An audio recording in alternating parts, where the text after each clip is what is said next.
This is Larry Novak with Politically Speaking, one of the most talked about Republican shows on the South Shore, according to the Boston Broadside newspapers.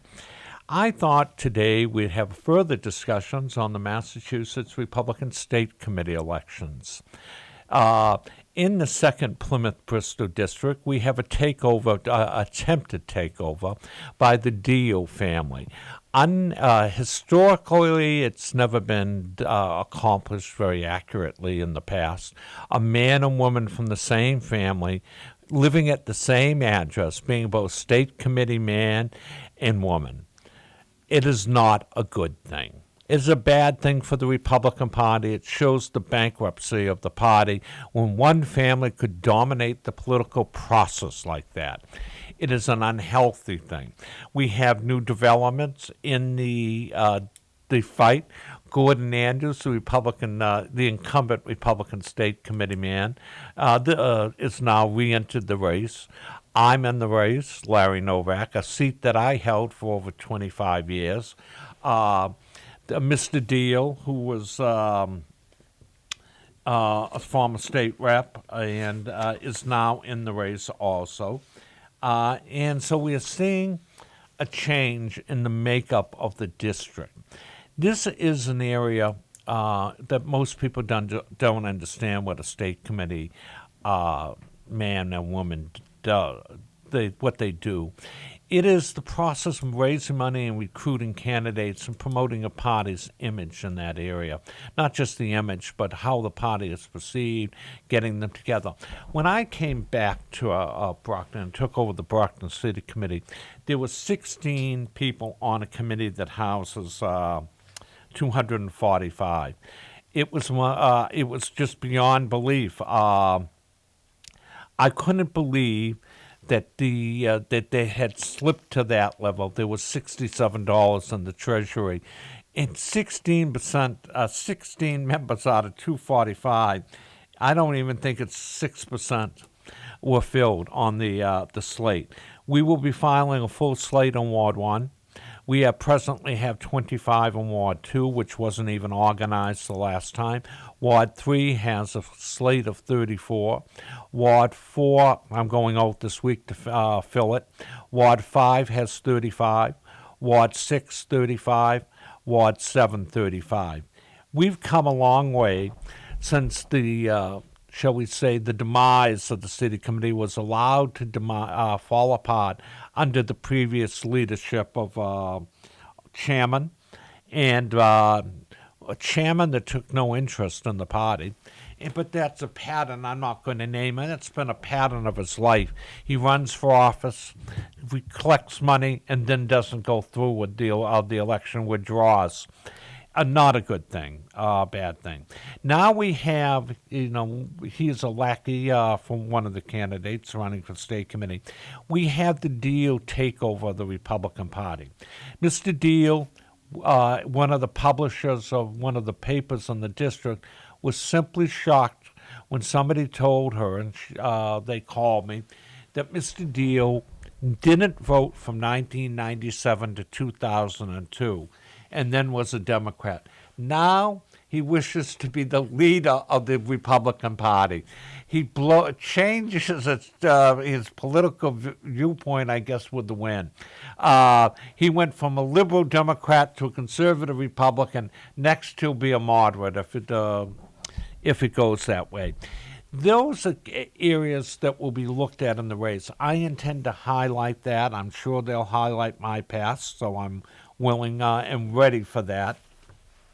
But, I am tired as a Republican of the takeover by former Democrats who have nothing in common with the Republican Party, think they should come in and take it over and go into immediate leadership roles.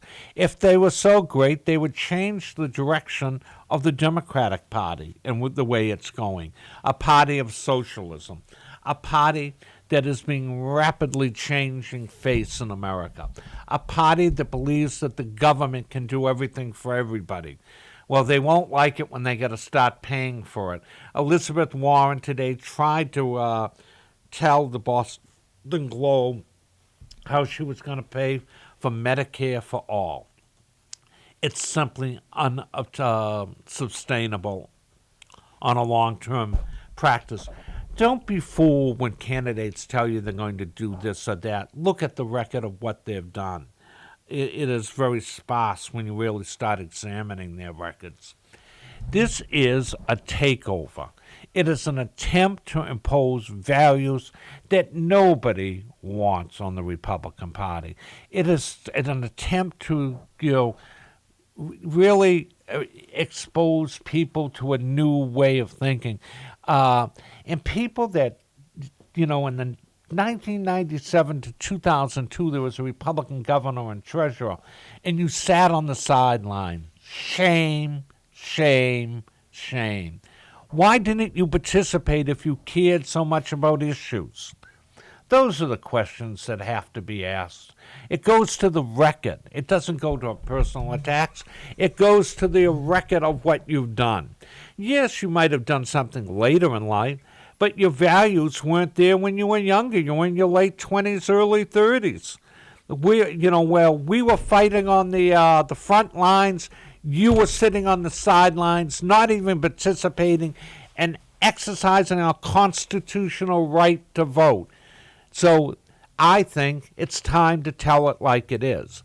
Now we have the incumbent, the do-nothing state committee man from Halifax, who goes to no meetings. He failed to attend the Hanson meeting. He fails to attend any meetings in the city of Brockton, which is the most significant community in that Senate district. It casts 60% of the vote in the final election in that Senate district. So to think you're going to get elected not coming from Brockton, you're smoking marijuana. And you're high on something because you're not in with reality. Because if you look at the numbers, Brockton simply overwhelms any of the towns. The towns are secondary. And it's the way it is. It's the way it's going to be. I mean, it's drafted that way. You have to change the makeup of the district to change who represents it. That's not going to probably happen when the Democrats control it because of their overwhelming advantage in the city of Brockton. But, the interesting thing is I filed the ward papers. The Democrats haven't filed one ward paper in the city of Brockton yet. The leadership of the Democratic City Committee is falling asleep at the switch unless it files the papers in the next few days. They're due they're due this Friday coming up. And Brockton has filed Republicans all but one ward, which I'll get this week and file it by the Friday deadline. You have to be organized. It's a duty. Those names are on the ballot. And when we see the demise of the Democratic City Committee not filing again, this would be the second 4-year cycle, if they don't file, that they failed to file a slate. Which tells me that someone who's the chairman of the party isn't doing his job or her job and should be replaced. Somebody said that some women took over the Democratic City Committee in Brockton, and maybe they'll do some, get their act together. Hopefully they'll get it together before it's too late, because they place a terrible burden on the public to, the election commission, because if they do a write-in campaign, somebody's got to stay there and count each ballot. That's not good politics. It's bad politics. They should have been out filling the sheets over the summer, and they failed to do that. Hopefully we'll see them get moving, and they'll file this week, and they'll bring them all in, and there'll be, political discourse by both political parties. But it's time to tell it like it is. They failed to file 4 years ago, and it looks like they could fail to file again. Shocking. Absolutely shocking. Getting back to the Republican State Committee seat, This election is about what type of Republican Party do you want? Do you want a Republican Party where the people believe and have always been lifelong Republicans? Or do you want a party taken over by a former Democrat and a former person that was never voted? That's a commitment. When you don't vote for 5 years, when you're not sick or there's some other compelling reason that you haven't, it talks about your commitment level. Would you agree, Joey? 100%, yes. And the fact that somebody ran for U.S. Senate in this year, and then 1997 to 2002 never voted, would that influence your vote? Absolutely, that raises alarm bells. Right. That is what happened. And the public should go down to, if they have any doubt, go to the Whitman Town Hall, and the town clerk will print it out. He was an inactive voter who never participated. Joey, do you think a husband and wife both should run for the same office? It's a man and a woman's position. It looks like it's a power grab. Do you agree? Yes. It doesn't smell right. It doesn't look right. It doesn't taste right. It looks like somebody in the family thinks all the power should go to their family. And then you go to these meetings and hear what they've done. Well, I was involved for 50 years, and I never knew them before this. Maybe the voter turnout, the amount of votes he got, reflected that people read in between the lines. He didn't do well on that election against Liz Warren. I went to somebody's house last night, and they said to me, I voted for him. I thought he'd do better. But then he said, I started talking to other Republicans, and they weren't voting for him in the city. Maybe they didn't vote for him because they saw through the facade of, not what you project, but what you are. And, that is an alarming thing, to try to grab all the power for one political family, the Deals. It's alarming, and it's disheartening, really, that a party would be that bankrupt to think that they're the only ones that can lead that party in that district. They are sadly mistaken. I don't think when and it will get out, and it will be explained, gets out in newspaper ads and then when the internet ads and mailings, the people are going to question, why are both husband and wife running? What is the purpose? She uses her maiden name, Boss. She doesn't use her husband's name, Deal, so they won't see it. But look at the address. It will be both the same address. Alarming. I would say that Gordon Andrews re-entered the race because he's been promised large amounts of money to run for state committee. I will make sure that I match dollar for dollar and will exceed what they spend. This race, it's time to tell it like it is. This is not the U.S. Senate. It's about a party position. Mr. Deal recently compared himself to Ronald Reagan and Michael Sullivan. Well, Mr. Deal, they never ran for party positions either. They did not think that they I don't know about Mr. Sullivan, but President Reagan said, he always worried that people would question his party position. And then he became president, but he never ran for a party position because he wasn't a lifelong Republican. And I'm going to use that quote in some mailing that's going out. So you have to look at this overall. And then you have to look at the people that Mr. Deal surrounded himself with. Holly Robichaud, who has a reputation as a undercutting political figure. Somebody that is more confrontational with people than helpful. That's what you surrounded yourself with. So it goes to judgment. It goes to the core value of where your judgments are. These are the issues that need to be articulated. Furthermore, when you sit on the sidelines when the Republican Party needed all of its help, you have to explain to the public why you didn't participate.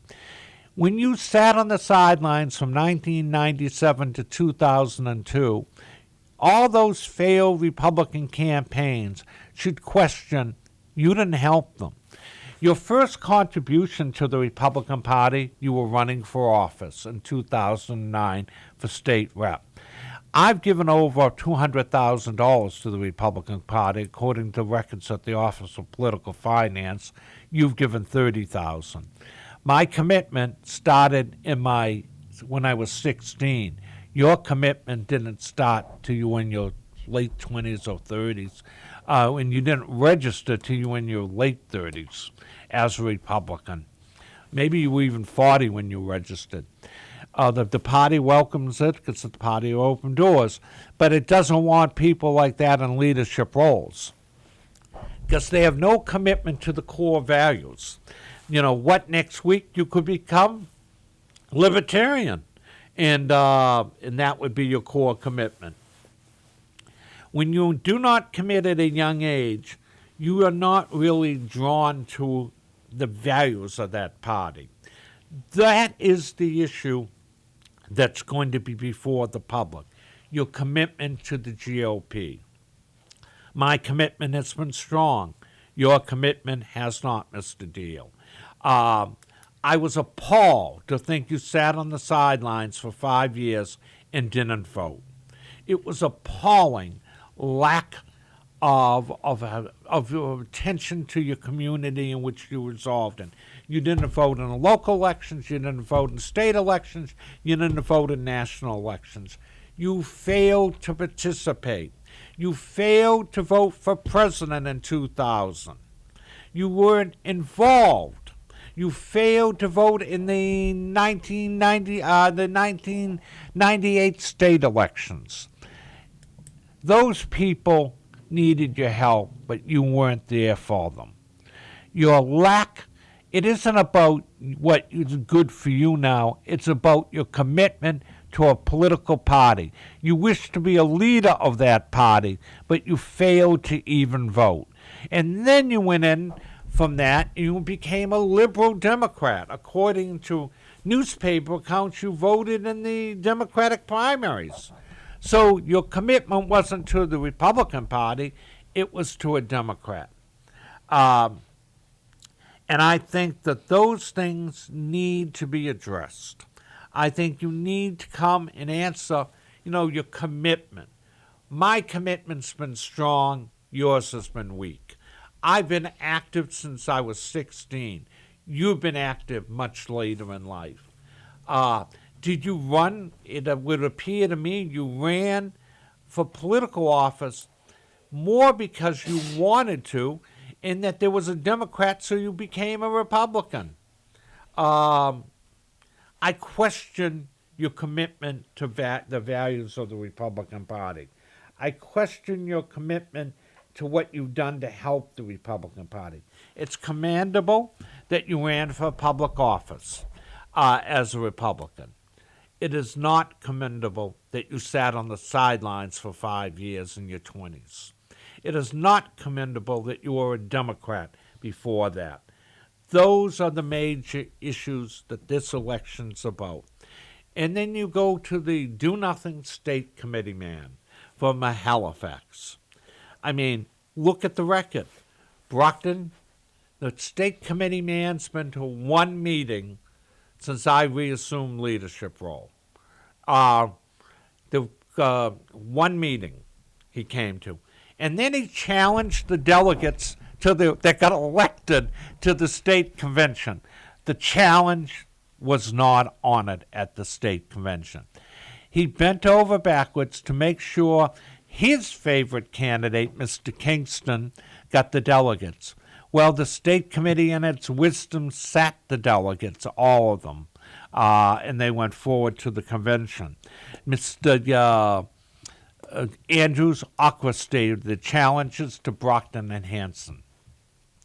But you know what? It's time to tell it like it is. And it's time to get these records exposed for what they are. Your job is to go and be the liaison for the town committees to the state committees. It isn't about your value. It's about the values that the town committees want. It's what they want done. The most significant, there will be the city committee will have the most members. Now let's examine that. Presently, I think there were 200, and we've got one ward left to do. Presently, that have been filed. Whitman, if it files, 35. East Bridgewater, 35. Plimpton hasn't been filed. I'm going to go down and organize it, I hope, this week. Plimpton has no committee. Whitman and East Bridgewater have committees. Hanover has 35. And Halifax has, I think they said 20 going to be on the committee. And Hanson has about 20. So you add up, that's 140 versus Brockton's 200. Brockton simply overwhelms them with elected officials. Brockton is far more significant than all of them, even if you add up all their committees combined. Brockton will outvote them. If it gets up to 225 to 140, let's just figure the odds. Will be the most significant community in the district, and it will also be the most important in the district. If we have 225 and the towns have 140, total is 365, and 225 out of 365 represents 62% of the town committee people will live in the city of Brockton. That is significant because neither candidate received one vote and an endorsement in the city of Brockton. So 62% of the elected Republican officials that will be residing on the new committees live in Brockton. They didn't vote one vote for Mr. Deal or his wife, or one vote for the incumbent Gordon Andrews. That is significant. That tells me that the fight will come down to the Brockton Eastern line. And you could even throw in 35 in the Eastern, but they don't live in Ward Precinct 1 or 2. There's only 2 people that live in Precinct 1 and 2, so it doesn't change the odds. Brockton is 61% of the elected party officials live in the city of Brockton. We will be taking a short break to talk so our sponsors can be advertisements, can be heard. And then we're going to do a year in review early today and then go back to the regular programming. So here we go to our sponsors. When you need your business to reach your target audience, let us help you get back into the game. We do college recruiting CDs covering Little League Baseball and high school sporting events. We get it done right. Of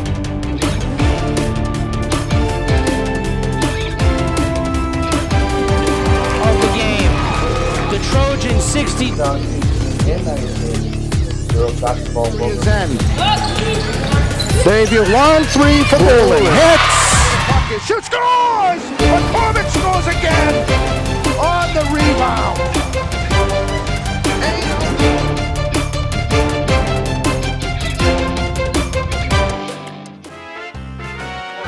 This is Larry Novak with Politically Speaking. We've been talking about the state committee race and the 2nd Plymouth Bristol district. Mrs. The incumbent Jeannie Falcone is running for re-election. She has a record to run on. Her challenger is Mary Jo Boss. Now, I looked at that race. Mary Jo Boss has never made a contribution to a Republican candidate in her life.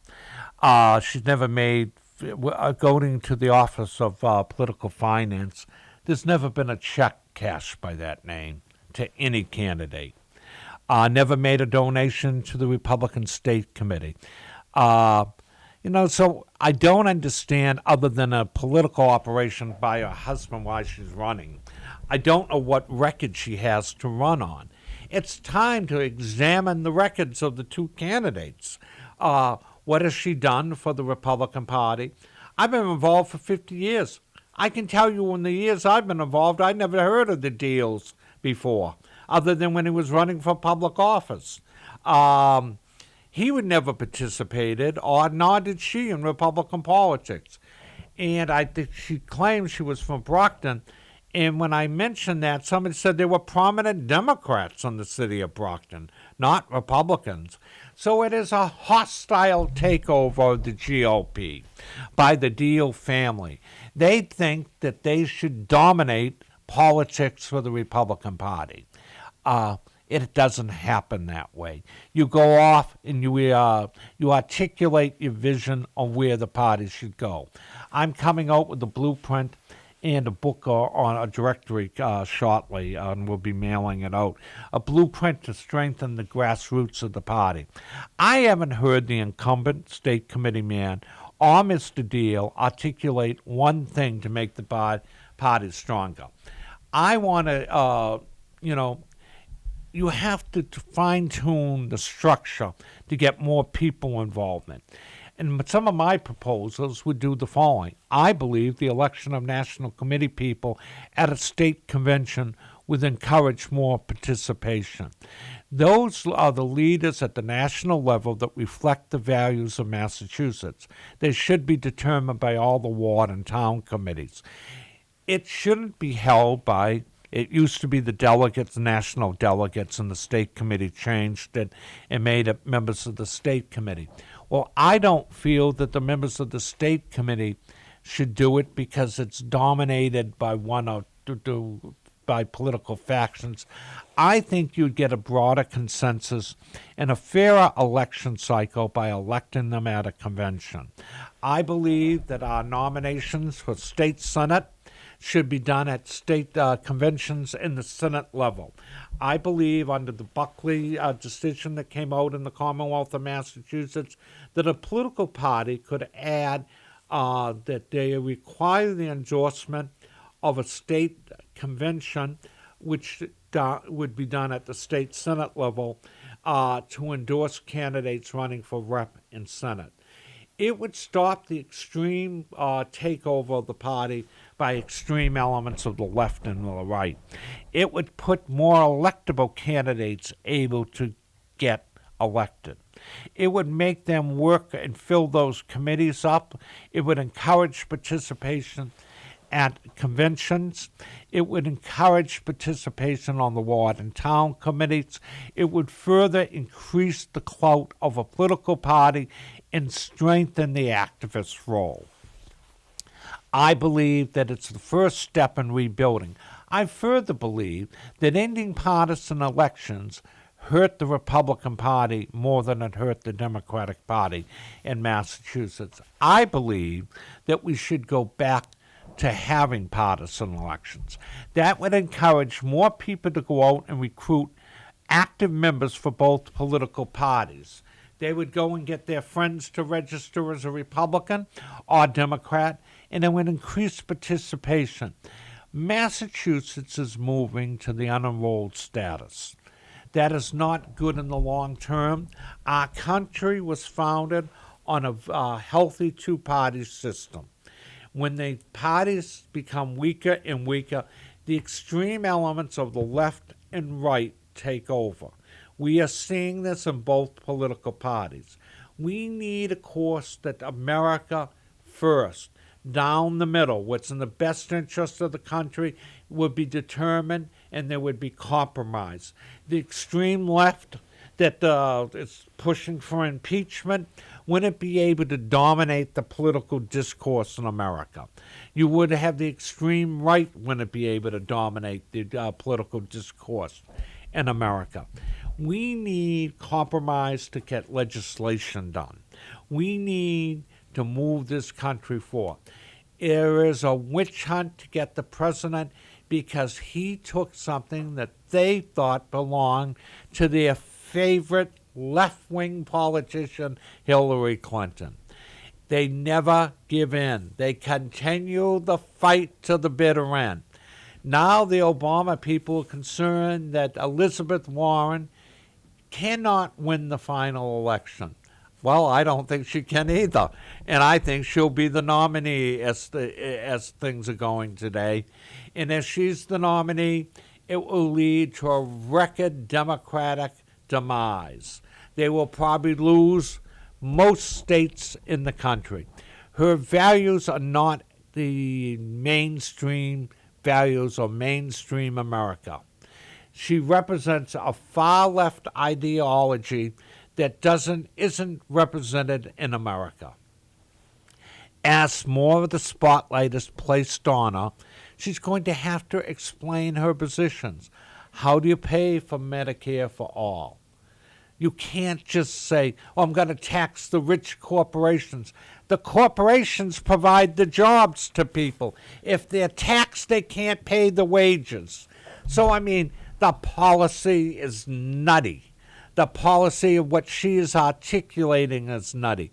That's why I say if we get more people involved in the political process by having state Senate conventions, you'd have better nominees coming out of it.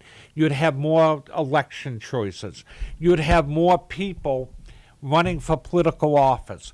You'd have more contests. Believe me, the Democrats won't want that because they don't want to be contested. They don't want to have to run for office. They don't want to have to answer that. That's one of my proposals. My third proposal is we return back to partisan elections. When there were partisan elections, there were elections in Brockton where a Republican would be elected mayor. There would be elections in the cities where Republicans would win again because of a divided Democratic Party. What the Democrats have done is write the demise of the two-party system. They are hemorrhaging, like the Republicans are, in enrollment. Statewide, they outnumber the Republicans, but the unenrolled is becoming the quickest growing majority in Massachusetts. I think, Joey, are they 50% now, 51 or 2% of Massachusetts unenrolled voters? Yeah, right around there. And it gets larger every election cycle. Brockton was dominated for years by the Democratic Party. Ward 6 now has more unenrolled voters than they do Democrats. The demise is happening even in the city of Brockton, one of the last Democratic strongholds in Massachusetts. So you've got to wonder where it's going. Then you look at the numbers. And I looked at these numbers often. Rich Hanover, Republican Town Committee, it's the wealthiest town in that second Plymouth, Bristol. I think it raised $200 last year. My God, what a disgrace. Then you go to Halifax that raised no money. They've lost their purpose and their mission is to help make a competitive party system in the state. Poor Brockton outraised all the Republican towns in the Senate district. The home of the Senate candidate, Jeff Deal, raised less than the Brockton Republican City Committee. Question why? Were the values being articulated by our Senate nominee not in the mainstream? Did it not attract more money? And then you have to look at the Senate. Warren, I think, raised $30 million. Jeff Deal, $3.5 million, somewhere around that. She outraised him 10-1. Why? Those are the questions that have to be answered. Is it the fact, and she didn't bring up the fact that Jeff Deal never voted from 97 to 2002. She never brought that up. She didn't bring it up because she didn't need to bring it up. Would you agree, Joey? Yes. She didn't need to articulate that he hadn't voted because she was going to beat him anyways. She didn't bring up the fact that he was a former Democrat and that she's a former Republican. I mean, Elizabeth Warren, for her adult life, was a registered Republican in Cambridge. How many people, Joe, do you think know that? You. Just you. Right. How many people do you think know that Jeff Deal didn't even vote for 5 years? One person. You. No, and Jeff Deal. And Jeff Deal. And now, but Joey, I'm going to make sure that everybody knows it. That's my job and my mission. Do you think I'll be able to accomplish that? Definitely. Right. Joey, you're young. Do you vote? I voted in local elections, yes. Do you vote in the state elections? Believe I did. In 2018, I believe I did. So you're in your very early, you're what, 19? Yes. 20. 20. 20. You're 20 years old and you vote. Yep. Now, would it affect you that somebody that's never voted for 5 years is not interested in the system? Yeah. Yeah. I wouldn't vote for them. Right. Gene, you're in the room with us. Do you think somebody should vote? Yes, they should. And would it affect your vote if you knew that he never voted for 5 years? Yes, I think he probably had an agenda on why he didn't vote, and now he needs your vote. So that's kind of like... It's ego, Gene. It's his ego. He's run for the state rep, won the elections. He ran for the state senate and lost. He ran for U.S. Senate and lost. He then ran for party chairman and attempted to run and couldn't get it off the ground. He endorsed the losing candidate for party chairman, Brent Anderson. Do you think that he has an agenda? Definitely. And is an agenda self-promotion? Yes. And that it would appear that he's more concerned with promoting himself than the values of a political party. Yes. Gene, would you concur? I would concur to that. That makes sense, yes. Yes, he does. Like, it seems like he does have an agenda that... It's about him. Yes. And now he's running his wife for state committee woman, more of an agenda. Monopoly. A monopoly of the Deal family. Well, my God. Now, I'll probably be attacked by his friend Howie Kopp. And if I am, I will get into the pay-to-play figures that have been raised. Those things can be reviewed by federal agencies. And it's very interesting what happened. So I would ask you all to look at the records. Mr. Deal wasn't even voting when I was out working in the trenches to elect Republican candidates and raising money for the Republican State Party. When Mr. Deal was sitting on the sidelines, I was the treasurer of the Republican Party. When Mr. Deal was a Democrat, I was the vice chairman of the Republican Party. It comes a long way, when you look at it. Mr. Deal is a Johnny-come-lately to Republican politics. Somebody that should never have been. Somebody that was lucky that won in a 2010 landslide. But you know what? Somebody whose core convictions are questionable. Somebody who seems self-promotion of himself is the thing that he does the best at. He blamed the city of Brockton for its demise. When a candidate loses, the message that he is selling is not resonating with the party. The message wasn't heard by enough people. You cannot blame defeats on the voters.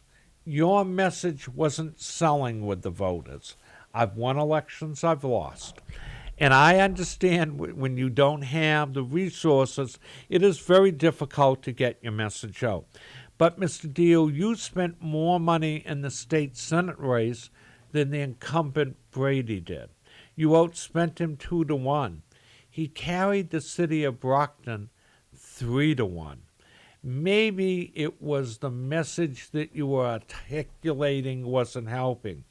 A lot of people thought you ran a very dirty campaign in the city of Brockton, and that you running of that type of campaign backfired. It took voters that would have voted for you if you articulated some values and pushed them into the other corner because they didn't like your campaign tactics. You claimed that you spent a lot of time in Brockton, but I don't find one person whose house you ever knocked on. I haven't found one person, and I've knocked on 400 households getting the wards filled, that knows who you are. I ask every Republican. I ask them about Gordon Andrews, the incumbent state committee man, and they say, who? And I got to tell a funny story. I went and, I'm not going to name the town. I went to one of the towns today, Thursday, and I need a voter file, which I was picking up. And she said, "Hey, Larry, you're still the state committee man." I haven't been the state committee man for 8 years, and they didn't know the new incumbent state committee man. And when I gave them the name, she said, "Who is he? I've never heard of him." And this is an elected official in one of the towns. So I realized then that they haven't had much of an impact. I further realized, looking at the demise of the ward and town committees in the region, that nobody spent much time trying to build them up again. And that needs to be done. We need to get more people involved. We need to get people involved to build them up. I spent my summer from August 6th, and it's been boring, till November 8th, filling up ward committees in the city of Brockton. That's what a state committee person's supposed to do. That and raise money. I looked at it, and I looked at, the amount of money raised. I have now set up a political action committee called the Second Plymouth Bristol District Committee, and we'll be shortly sending out a fundraising letter to help local candidates have a better shot of winning. According to Gordon Andrews, who actually said he had studied the budget, he said the Republican Party was taking in more money, spending more money than it was actually raising. So when he said the checkbook was at $400,000 and was dropping every month now. That is alarming, if it's true.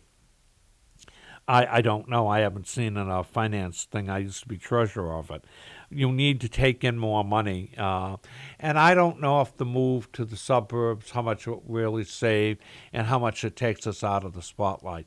We've done this in the past. We were in Watertown for years, and it didn't really impact on anything other than make it more difficult to communicate with the media. This is Larry Novak, and we've been talking about the Second Plymouth Bristol District race for state committee. And now I thought I'd give a little further discussion to the voters on it. And it's more or less something that I actually believe. But before I do that, we're going to have the year in review with Joey Driscoll. So we have 4 to report on today. The first one we have is 1675. Plymouth Colony Governor Josiah Winslow leads a colonial militia against the Narragansett during King Philip's War. The second one, 1889, North Dakota and South Dakota are admitted as the 39th and 40th U.S. states. In 1920, in the United States, KDKA of Pittsburgh starts broadcasting as the first commercial radio station. The first broadcast is the result of the 1920 U.S. presidential election. And 3 years ago today, 2016, the Chicago Cubs defeat the Cleveland Indians in the World Series, ending the longest Major League Baseball championship drought at 108 years. This is Larry Novak with Politically Speaking, and I want to just highlight what we've been discussing. We've been discussing the Deal family's attempt to take over the Republican Party. And I want to remind the voters to look at the records. Mr. Deal sat on the sidelines as we were trying to build a party in the 90s. He wasn't an active voter. What does that mean, an inactive voter? It means you're registered to vote, but you don't take the time out of your schedule to go cast a vote. That affects the outcome of schools, the tax rates. It affects who gets elected to those positions. In 1997, Mr. Dio registered to vote in Whitman. He never cast his first ballot cast was 2002 or 3, if I recall right. And he ran for, he voted, he came out and voted in a couple local elections. In 2003, I think he registered as a Democrat from 2003 to 2008. He was a Democrat, another 5-year cycle. Voting for, according to the Boston Globe, for liberal politicians. He said he voted for the most conservative politician, Democrat running. I would submit to you all that would have been an answer one of his political consultants probably told him to give, not what he probably actually did. And I would submit to you that, think about it. Do you believe that he voted the most conservative politician, or do you believe he got caught doing something and he's now trying to cover it up? I believe that that's probably what happened. He voted in Democratic primaries. In 2009, he makes his first donation to a Republican. Before that, he never donated to the Republican Party. He never donated to the Whitman Town Committee. He never made a contribution. There were to the state rep during that period of time. I think it was Ron Whitney or Michael Sullivan. He never donated to their campaigns. He was on the sidelines voting Democrat. And then in 2009, there was a Democratic incumbent, so his run for the legislature was blocked. He needed to get a political party's endorsement, so he registered as a Republican. This is my take on the whole thing. And then he runs and starts making donations. He becomes very conservative in his outlook and promotes conservative values. And he runs because he wants to run for higher political office. He runs for the state senate, and he might win the towns, which is, common to be done, an anti-Brockton thing. And he's overwhelmed by the city election. They claim it was because Brockton voted that day in the local elections, in the special local elections, and that overwhelmed them.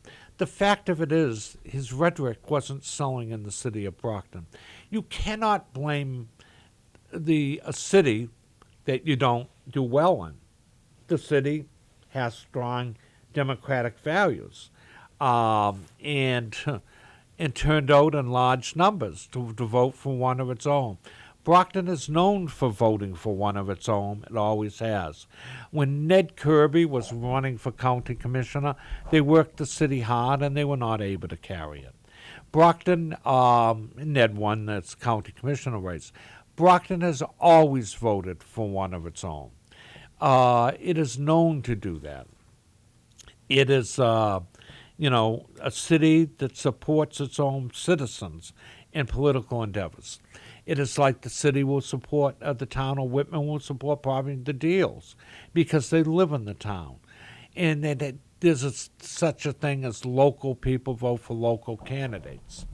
But when you look at the record, he was an inactive voter from 1997 to 2002. From there, from 2002 to 2008 or 7, he was a Democrat. And the reason I think he swapped, he saw that the seat, he wouldn't have won a Democratic primary against an incumbent Democrat. So the only vehicle he had to get elected state rep was to swap parties and run as a Republican, which he did do. From 2010, the year of Republicans doubled their number in the House almost. It was a movement nationwide where Republicans picked up a majority of seats. He gets elected. He then, and I think it's 2015, runs in a special election for state senate and tells everybody he's done all this work in Brockton. I have not found one person knocking on 400 Republican households who even knew who he was. And, which is disheartening at best. Then he, after losing the state senate race, he runs for the U.S. Senate, telling everyone that it's going to be a close election. Well, he got one of the lowest percentage totals than anyone has for U.S. Senate, a number of things. He spent $3 million, and I think got 33 or 34% of the vote. Might be 35. Elizabeth Warren cleaned his clock. She spent no money on TV advertisement. She looked at it and realized she didn't have to. And then he ran. Then he attempts to become party chairman, and it doesn't happen. He doesn't get it off the ground. Now he's looking to be state committee man, and he's running his wife. It is a power grab. People be wary. This is Larry Novak with Politically Speaking, and I look forward to seeing you next week when I'll have a guest.